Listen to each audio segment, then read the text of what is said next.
अस्सलातु वस्सलामु अलैका या रसूल अल्लाह। अस्सलातु वस्सलामु अलैका या नबी अल्लाह। अस्सलातु वस्सलामु अलैका या हबीब अल्लाह। औज़ु बिल्लाहि मिनश शैतानिर रजीम। बिस्मिल्लाहिर्रहमानिर्रहीम। अस्सलामु अलैकुम।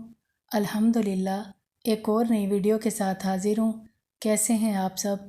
मेरी दुआ है कि अल्लाह ताला आप सबको हमेशा यूं ही खुशो खुरम रखे, आमीन। नमाज हर मुसलमान मर्द और औरत पर फ़र्ज़ की गई है, इसलिए ख़ुद को 5 वक्त की नमाज का आदी बनाइए। ज़बान पर हर वक्त इस्तग़फ़ार और दरूद शरीफ का विर्द जारी रखा कीजिए। आइए हम सब मिलकर भी दरूद शरीफ पढ़ लेते हैं।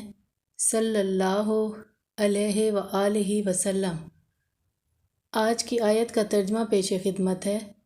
सूरतुल नहल आयत नंबर 97। जो कोई करेगा नेक अमल, ख्वाह मर्द हो या औरत, बशर्ते कि वो मोमिन हो, तो ज़रूर सैर कराएंगे हम उसे दुनिया में अच्छी ज़िंदगी, और बदले में देंगे हम उन्हें आखिरत में उनका अजर कहीं बेहतर उन अमाल से जो वो करते रहे। सुभान अल्लाह। अपनी आज की वीडियो में मैं सूरह यासीन का बहुत ताकतवर वजीफ़ा लेकर हाजिर हुई हूँ। ये वजीफ़ा करने वाला कभी नामुराद नहीं रह सकता। दुनिया की कोई भी परेशानी हो, मुसीबत हो, दुख हो, बीमारी हो, गुर्बत व अफलास ने डेरे डाल रखे हों, मायूसी हर तरफ छाई हुई हो, हासदीन के हसद ने जकड़ रखा हो, हर काम में रुकावट हो, शादी में बंदिश हो, औलाद की नाफरमानी हो, घर में बेसुकूनी हो, गर्ज जिस तरह की भी दुनियावी तकलीफ़ हों, इन सब परेशानियों से निजात पाने के लिए मुकम्मल यकीन कामिल के साथ आप सूरह यासीन बकसरत पढ़ें।